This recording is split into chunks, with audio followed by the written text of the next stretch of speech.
Osée, chapitre 13. Lorsqu'Éphraïm parlait, c'était une terreur. Il s'élevait en Israël.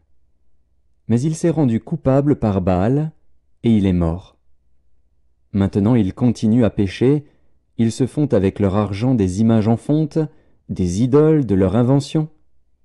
Toutes sont l'œuvre des artisans. On dit à leur sujet que ceux qui sacrifient baisent les veaux. C'est pourquoi ils seront comme la nuée du matin, comme la rosée qui bientôt se dissipe, comme la balle emportée par le vent hors de l'air, comme la fumée qui sort d'une fenêtre. Et moi, je suis l'Éternel, ton Dieu, dès le pays d'Égypte. Tu ne connais d'autre Dieu que moi, et il n'y a de sauveur que moi. Je t'ai connu dans le désert, dans une terre aride. Ils se sont rassasiés dans leur pâturage. Ils se sont rassasiés, et leur cœur s'est enflé. C'est pourquoi ils m'ont oublié.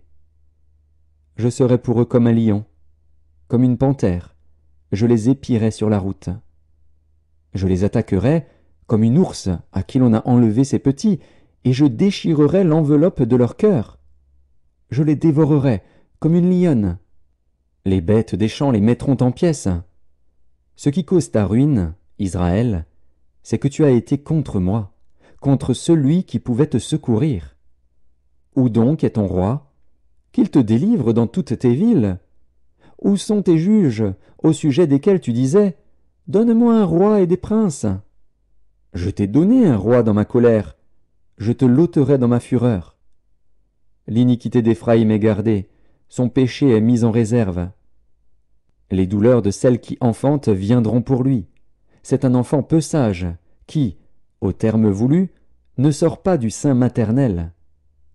Je les rachèterai de la puissance du séjour des morts, je les délivrerai de la mort. Ô mort, où est ta peste? Séjour des morts, où est ta destruction? Mais le repentir se dérobe à mes regards. Éphraïm a beau être fertile au milieu de ses frères, le vent d'Orient viendra, le vent de l'Éternel s'élèvera du désert, desséchera ses sources, tarira ses fontaines. On pillera le trésor de tous les objets précieux. Samarie sera punie, parce qu'elle s'est révoltée contre son Dieu. Ils tomberont par l'épée.